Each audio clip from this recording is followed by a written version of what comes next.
আমার ঘরের এই রংটা দেখে আমাকে অনেকে প্রশ্ন করেছে যে আমরা কি মমতার ভক্ত নাকি। না গো, একদমই না। তবে হ্যাঁ, যারা রংটা করেছে তারা কিন্তু মমতার ভক্তই ছিল। রংটা কিন্তু আমারই পছন্দ করা ছিল, তবে আমি যেভাবে ব্যবহার করতে বলেছি ওরা কিন্তু সেভাবে ব্যবহার করেনি। যাকগে, বাদ দাও, যা হওয়ার হয়েছে, এটা তো আর চেঞ্জ করা যাবে না। তাই 10-15 বছর যাক, তারপর ঠিক একটা ভালো দেখে একটা রং করে নেব। হ্যালো বন্ধুরা, কেমন আছো? আমি কিন্তু বেশ ভালো আছি। জানো তো, অনেকদিন না আমার ঘরটা ঝাড়ুঝুড়ু করা হয় না, একদমই আমি সময় পাই না ঘর পরিষ্কার করার। তবে হ্যাঁ, আমি কিন্তু একদমই নোংরা পছন্দ করি না। সারাদিন যেহেতু ওপরতলায় আসাই হয় না, সেহেতু ঝুলগুলো পরিষ্কার করা হচ্ছিল না।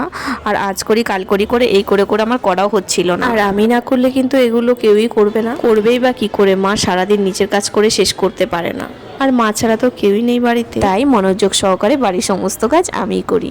আচ্ছা, তোমাদের মাথায় যদি কোনো রুম ডেকোরেশনের আইডিয়া থাকে আমাকে একটু দিও তো। আমি আমার রুমটাকে একটু ডেকোরেশন করতে চাই নতুন ভাবে। আজ কিন্তু আমি রাতের খাবার হিসেবে বিরিয়ানিটাই কিনে নিয়ে এসেছি। তোমরা কে কে বিরিয়ানি পছন্দ করো আমার মতো কমেন্টে জানিও তো।